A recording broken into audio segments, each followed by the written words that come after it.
अस्सलाम वालेकुम स्टूडेंट्स। आज हम बात करेंगे फ़िज़िक्स के बारे में कि फ़िज़िक्स की MD कैट की गाइडलाइंस के हवाले से। तो फ़िज़िक्स के अंदर जो सबसे पहले चीज़ है जो आपको ख्याल रखना है जिस चीज़ का, सबसे पहले तो ये है कि आपके कॉन्सेप्ट्स बहुत क्लियर होने चाहिए।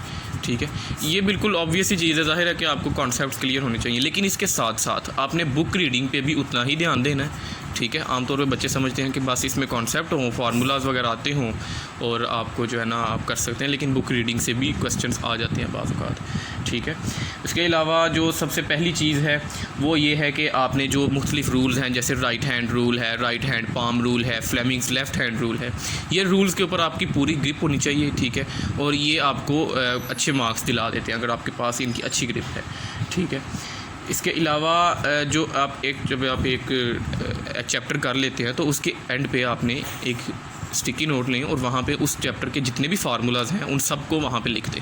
ठीक है, इससे ये होगा कि जब आप उसको रिवाइज़ करेंगे ना तो सारे फार्मूलाज जब एक जगह पे होंगे ना तो आपको जब दूसरी दफ़ा जब आप रिकॉल करेंगे ना उस चीज़ को, तो वो आपके लिए बड़ी आसानी हो जाएगी कि ये जो है ना एक जगह पे फार्मूलाज हैं और आप फिर उन फार्मूलाज को कंपेयर एंड कंट्रास्ट भी कर सकते हैं। ठीक है, इसके अलावा जो है ना आपने जब क्वेश्चन करना है ना तो ये एक मतलब मेरी पर्सनल ओपिनियन है कि हवा में कैलकुलेशन करने की बजाय, अपने जहन में कैलकुलेशन करने की बजाय पेपर पे लिख के करें। छोटी सी भी कैलकुलेशन है तो उसको पेपर पे लिख के करें।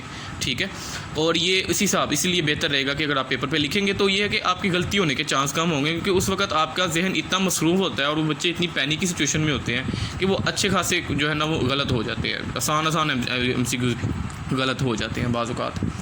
ठीक है, उसके अलावा पेपर डिफ़िकल्टी आमतौर पे बच्चे समझते हैं कि भाई जैसे मैंने जब 2017 में MCAT दिया था तो पेपर डिफ़िकल्टी बहुत ज़्यादा थी तो बच्चे पैनिक हो गए। लेकिन अगर पेपर डिफ़िकल्टी ज़्यादा है तो क्योंकि ये एक कम्पिटिटिव एग्ज़ाम है तो इसके अंदर पेपर डिफ़िकल्टी सबके लिए उतनी ही है और उस हिसाब से फिर मार्क्स आते हैं। इसलिए अपने पेपर की डिफ़िकल्टी देख के पैनिक नहीं होना बिल्कुल भी। ठीक है, और जो है ना फ़िज़िक्स के अंदर आमतौर पे कीवर्ड्स होते हैं। ठीक है, कम होते हैं लेकिन बाज़ औक़ात होते हैं और उनको तलाश करें। ठीक है, दूसरी चीज़ जो है वो ये है कि जब आप एक करते हैं कोई क्वेश्चन करने की कोशिश करते हैं तो सबसे पहले वहाँ पे आपको वैल्यूज़ दी जाती हैं। ठीक है, वैल्यूज़ दी जाती हैं तो वो वैल्यूज़ में फॉर एग्जांपल आपको एक जगह एप्सिलॉन नॉट की वैल्यू है, एक जगह P की वैल्यू, एक जगह V की वैल्यू, तो आप उन वैल्यूज़ को अंडरलाइन कर दें। ठीक है, एक स्टेटमेंट के अंदर, और उसके ऊपर लिख दें कि ये एप्सिलॉन नॉट की वैल्यू है, ये V है, ये P है, ये M है। तो इस तरह से ये होगा कि आपको फार्मूला अप्लाई करने में आसानी होगी। ठीक है, उसके अलावा जो है ना अगली चीज़ जो है कि आपको यूनिट कन्वर्जन जो है ना आपकी, उसके ऊपर आपको बहुत कमांड होनी चाहिए। ठीक है, कि आपने किस यूनिट को कैसे कन्वर्ट करना है वो बड़ी अच्छी आपको कमांड होनी चाहिए। जैसे क्वेश्चन दिया जाता है कि किलोमीटर पर आवर को मीटर पर सेकंड में कन्वर्ट करें, तो आपने ये नहीं करना कि पहले अभी इसको 1000 से मल्टीप्लाई करें फिर 3600 से डिवाइड करें। आपने डायरेक्ट एक चीज़ लिख के रखनी है। ठीक है, और उसको जो है ना आपने इस तरह से सॉल्व करने की कोशिश करनी है। ठीक है, कि आपको डायरेक्ट एक मल्टीप्लिकेशन से आपका आंसर आ जाए। ठीक है, कैलकुलेशंस के लिए मैं एक अलग से वीडियो बनाऊंगा, उसके अंदर मैं आपको बताऊंगा कि मुख्तलिफ तरह की कैलकुलेशंस किस तरह से की जाती हैं। ठीक है, और हमेशा कैलकुलेशंस जो हैं वो ऐसा यूनिट में करें, कभी भी जो यूनिट जैसे सेंटीमीटर पर सेकंड है इसके अंदर आपने कैलकुलेशंस नहीं करनी। पहले एक कन्वर्ट करें उनको ऐसा यूनिट में, उसके बाद उनकी कैलकुलेशन करें।